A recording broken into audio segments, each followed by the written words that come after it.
Bismillahirrahmanirrahim. Assalamualaikum warahmatullahi wabarakatuh. Alhamdulillahirabbil alamin. Alladzi ja'alana minal muttabi'in di syariati sayyidil anbiya'i wal mursalin wasidratil muntahal arifin wal asyahil wasidin wal muslimin sayyidina Muhammadin wa ala alihi wa ashabihi ajma'in. Amma ba'd. Ilahi anta maksudi waridhoka maklubi atini mahabbataka wa ma'rifah. Di hadapan para ahli silsilah Thariqah Qadiriyah Naqsabandiyah Pondok Pesantren Suryanaya Sirnarasa, wabil khusus Syekhina wa murabi arwahina Sultan Auliya'i fi hadzal zaman As-Sayyid Maulana Muhammad Abdul Ghafur Masdul Qadasallahu sirruhum yanfa'una bi asrarihim wa anwarihim wa ulumihim wa nafahatihim wa barakatihim fid dini wa dunya wal akhirah. Al-Fatihah. A'udzu billahi minasyaitonir rajim. Bismillahirrahmanirrahim. Alhamdulillahirabbil alamin arrahmanir rahim maliki yaumiddin. Iyyaka na'budu wa iyyaka nasta'in ihdinas siratal mustaqim. Siratal ladzina an'amta 'alaihim ghairil maghdubi 'alaihim waladdallin. Yang sama-sama kita muliakan para wakil talqin di mana saja berada, khusus yang hadir pada saat ini, Sayyidul Fahim, Rahman Nabiyin, para kiai, para asatidz wal asatidzah,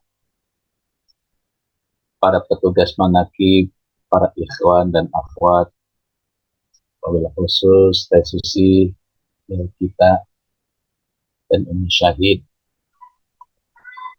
juga para sesepuh manakib senantiasa diistiqomahkan oleh Allah Subhanahu wa taala, dipanjangkan umur, diberikan kesehatan yang sempurna, rezeki yang banyak, yang berkah, yang halal, ditambahkan kemuliaan, ditinggikan derajat, dipenuhi hajat kebutuhan dunia akhirat pribadi dan keluarga. Al-Fatihah.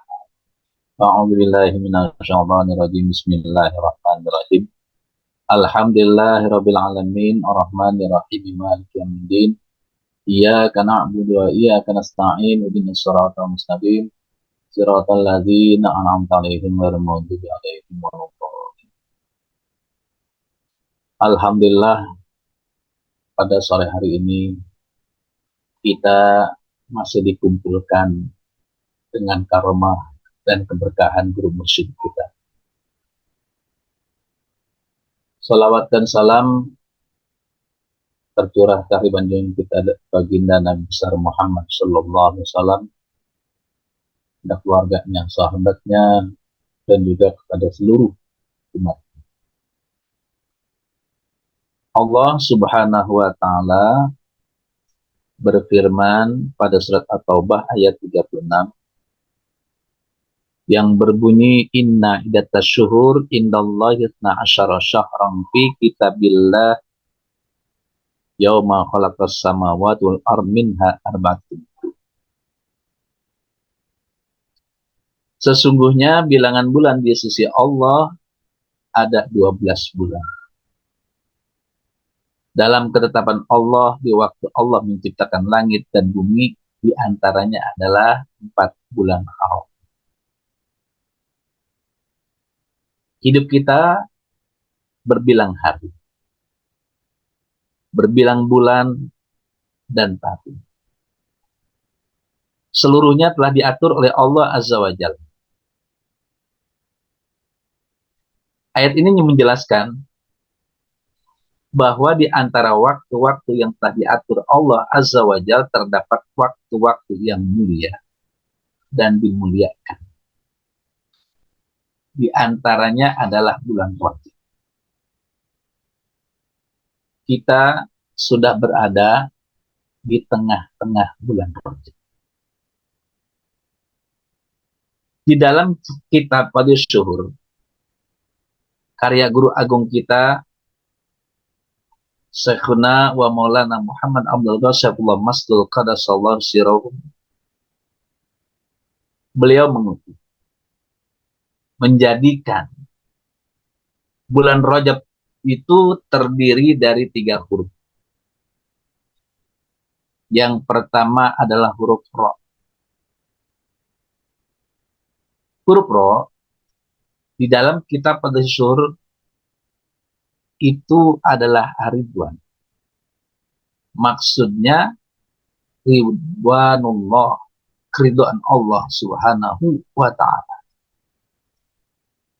Di bulan ini Allah Azza wa Jalla menggelar keridhaannya kepada umat Nabi Muhammad Sallallahu Alaihi Wasallam. Oleh karena itu, carilah ridha Allah Azza wa Jalla semasa kita masih diberikan kesempatan hidup dan sehat.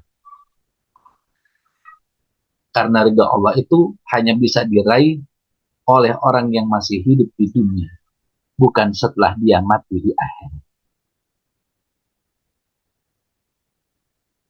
Lalu bagaimanakah caranya kita mencari ridha Allah? Caranya disebutkan di dalam kitab Ad-Syuhur, yaitu dengan talqin, dengan bai'at, seperti yang dilakukan oleh Rasulullah Shallallahu Alaihi Wasallam dengan para sahabat.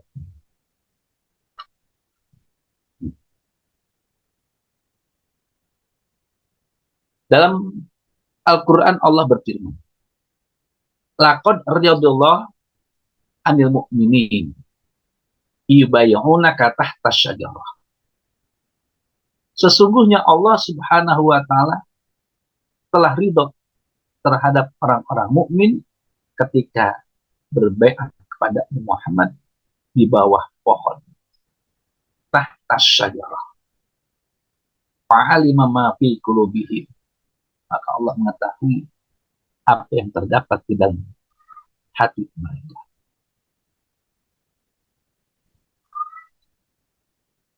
Asyajarah di sini dikatakan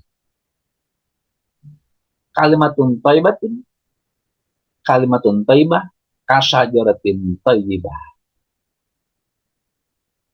Maksudnya adalah kalimat la ilaha illallah. Sebab kalimat la ilaha illallahnya kalimatun thayyibah, kalimat yang bagus. Kasyajaratin thayyibah, seperti pohonan yang bagus. Ketika berbaiat, hatinya orang-orang mukmin diturunkan oleh Allah Subhanahu wa ta'ala fa'anzala sakinata alaih, ketenangan, keberanian, keteguhan. Ini seperti para murid-muridnya guru aku. Setelah mendapatkan hak talqin, maka hati dari seluruh ikhwan dan akhwat mendapatkan keteguhan untuk melaksanakan perintah Allah dan menjalankan sunnah-sunnah Rasulullah sebagaimana yang diajarkan oleh guru kita dalam pekerjaan, amalan guru mursyid. Baik dalam zikirnya maupun dalam amaliyah. Mengerjakan sholat sunnah dan zikir-zikir yang tadinya sebelum mendapatkan hak talqin, mungkin di antara kita tidak ada yang berzikir setelah sholat. Ada, tapi hanya sedikit sekali. Tapi setelah mendapatkan hak talqin, tidak cukup zikir dengan yang sedikit. Tidak cukup sholat sunnah hanya 2 rakaat. Tapi alhamdulillah, setelah mendapatkan hak talqin, ba'diyah maghribnya, awabinnya, taubatnya, lalu biril walidainnya, hifzil imannya, syukur nikmatnya dikerjakan. Begitu pula setelah melaksanakan ibadah sholat isya, dikerjakan zikir, khatam, amaliyah, tidak ilbalak. Bahkan sholat malamnya pun dikerjakan tanpa ditinggalkan. Ini artinya ketika mendapatkan hak talqin, seorang mukmin itu akan menjadi teguh hatinya. Pada zaman sahabat, ketika mendapatkan baiat, hak talqin, mereka berjanji tidak akan lari dalam perang, tidak akan lari meninggalkan Allah dan Rasulnya, apapun yang terjadi. Lalu huruf yang kedua. Huruf yang kedua adalah huruf jim, yaitu al-jud. Artinya perbuatan baik sebagai bekal kembali kepada Allah Subhanahu wa taala, di antaranya adalah bermurah hati, dermawan, tidak pelit. Dermawan di sini ada tiga macam. Yang paling rendah adalah as-sakha. Yang kedua al-jud. Dan yang ketiga adalah isa. Sakha. As-sakha itu orang yang dermawan. Dia rela ikhlas mendermakan harta, tapi masih lebih banyak yang dia simpan. Umpamanya dia punya uang 100.000. Dia dermakan, dia sodakohkan, dia infakkan 2.000. 98 ribunya dia masukkan lagi ke dalam saku. Ini as-sakha. Yang mungkin masih banyak dan banyak sekali di antara kita. Kita rela berderma, tapi masih lebih banyak yang kita simpan. Ini as-sakha. Yang kedua al-jud, dermawan. Dia rela menginfakkan harta, mensodakohkan harta, mentasarufkan harta. Dia punya uang 100.000. Dia infakkan 50.000, dan yang 50.000 dia simpan. Artinya 50-50. Sedangkan al-ithar, ini orang yang rela menginfakkan seluruh hartanya tanpa memikirkan untuk dirinya. Diriwayatkan dari Abdullah bin Mubarak, ini diceritakan oleh guru agung. Waktu saya sedang sohbah, Abah bercerita tentang Syekh Abdullah Mubarak yang akan menunaikan ibadah haji. Ketika beliau berada di Kufah, dia melihat seorang wanita yang sedang memasak bangkai.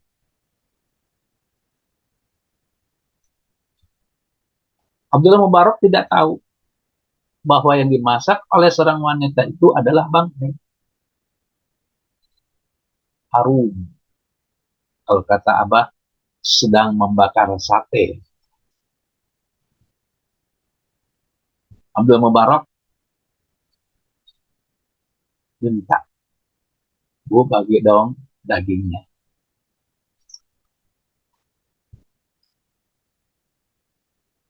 Kata seorang wanita tersebut, ini halal untukku, haram untukku.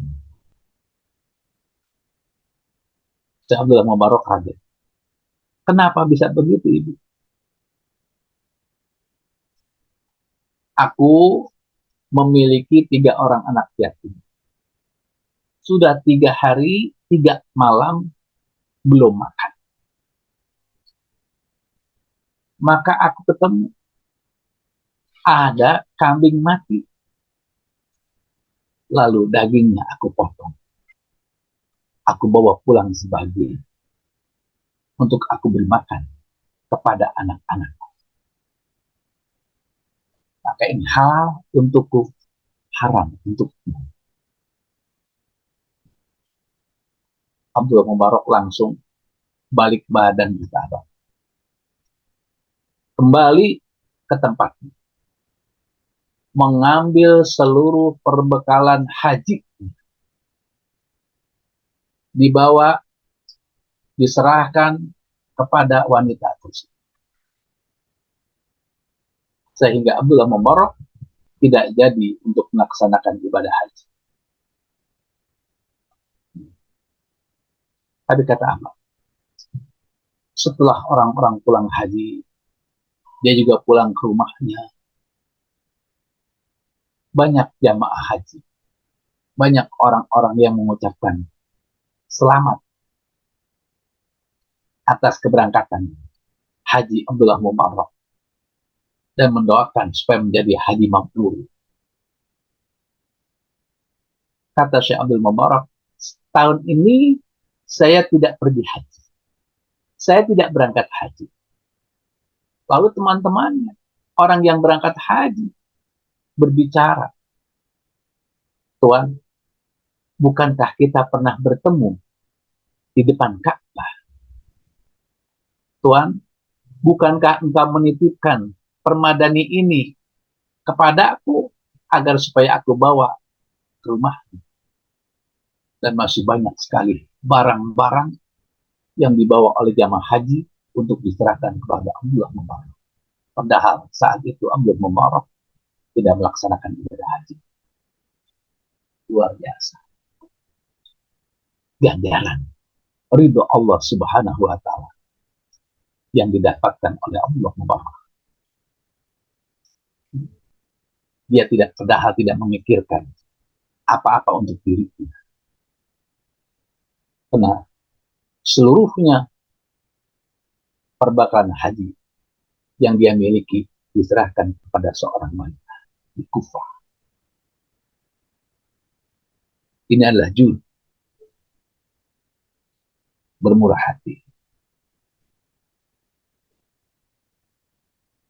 Jadi kita harus bisa melatih diri kita untuk selalu bermurah hati, tidak menahan apa yang kita miliki dan dibutuhkan oleh orang lain.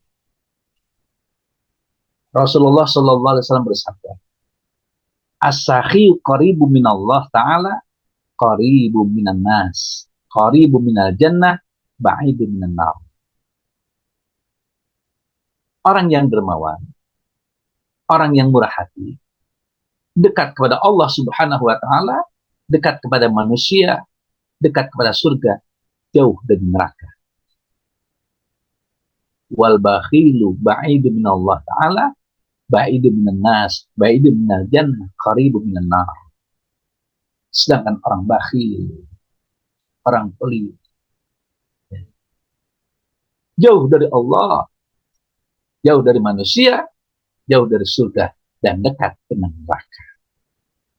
Berbeda sekali dengan orang yang dermawan, dekat kepada Allah, dekat kepada manusia, dekat kepada surga, jauh dari neraka.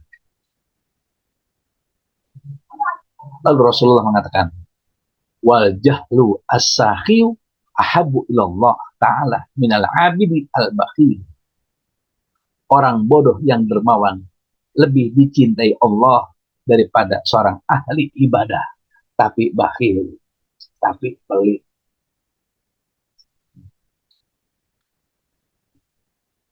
Ini. Lalu huruf yang ketiga adalah huruf ba, yaitu al-bara'ah. Artinya bebas dari sifat kemunafikan.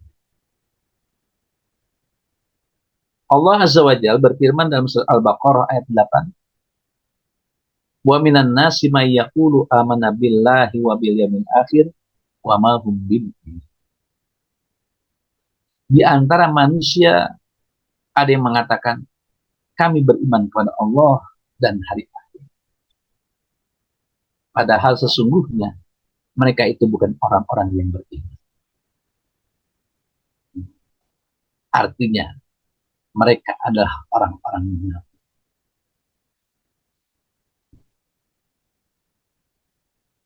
Kenapa? Sebab Allah mengatakan, innal munafiqina yukhadi'unallah wa huwa yukhadi'uhum. Sesungguhnya orang-orang munafik itu menipu Allah. Mengatakan, amana billah wa bil yaumil akhir. Kami beriman kepada Allah dan kami beriman pada hari akhir. Wa ma hum bimu'minin. Padahal mereka tidak beriman. Wahwa yuda'hum. Jadi Allah Subhanahu wa taala mereka tipu. Innal munafiqina yukhadi'un Allah. Sesungguhnya orang-orang munafik yukhadi'un Allah, menipu Allah. Wa huwa, dan Allah yukhadi'uhum, menipu mereka. Cirinya orang munafik. Wa idza qamu ila sholati, ketika mereka diri untuk melaksanakan ibadah sholat, qamu kusala, mereka berdiri malas-malasan. Azan sudah berkumandang, tapi mereka masih asik saja dengan kesibukannya. Entah sibuk dengan permainannya, entah sibuk dengan keluarganya, entah sibuk dengan hartanya, entah sibuk dengan jabatan atau kedudukannya, entah sibuk dengan pekerjaannya. Malas untuk sholat. Bahasanya entar dulu, entar saja, tanggung.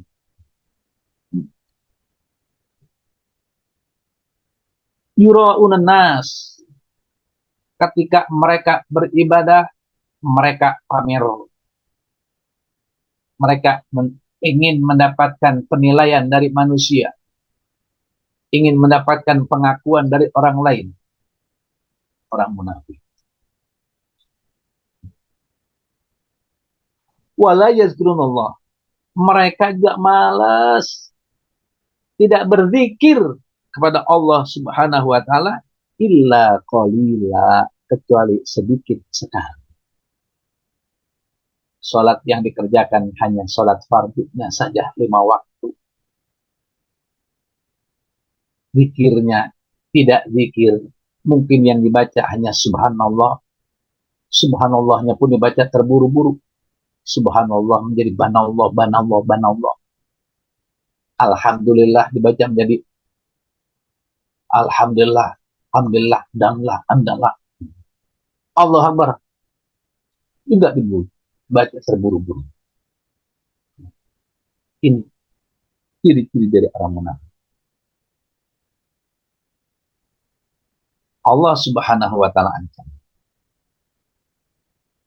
orang munafik itu. Innal munafiqina fi darkil asfali minan nar. Sesungguhnya orang munafik itu berada di neraka paling bawah. Walan tajida lahum nasira, dan mereka tidak memiliki penolong. Tidak memiliki penolong. Tidak memiliki guru mursyid. Na'udzubillah. Oleh karena itu, mereka diancam oleh Allah sedemikian rupa. Na'udzubillah.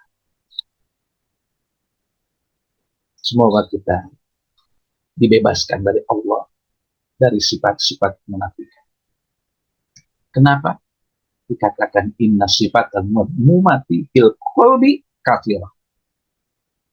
Sesungguhnya sifat tercela di dalam hati ini sangat banyak. Wa tadhuruha min radzailiha tawilun. Kalau kita bersihin kotoran-kotoran hati ini membutuhkan waktu yang lama. Wasabil ilaj biha ashab. Jadi jalan pengobatannya sangat sulit sekali. Illa bizikrillahi ala dawami sirran wa jahran. Kata pengusaha, kecuali dengan berzikir kepada Allah dengan istiqomah. Baik zikir sir, zikir khafi, ataupun zikir jahar. Karena tidak ada obatnya hati kita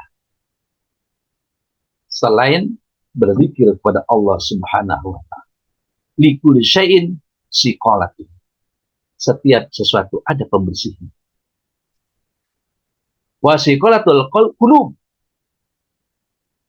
Dan pembersih hati zikrullah, hanya zikir kepada Allah Subhanahu wa ta'ala. Hati kita bagaikan besi, bisa berkarat.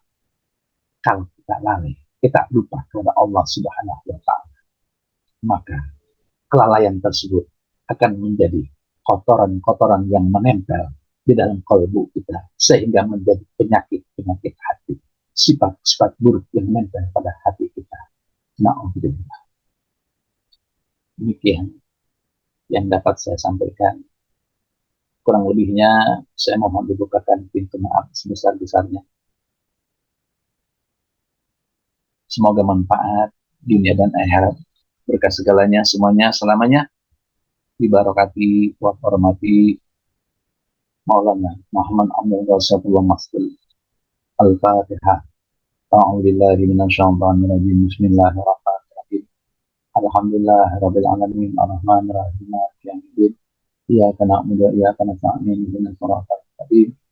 Siratal ladzina an'amta 'alaihim ghairil maghdubi 'alaihim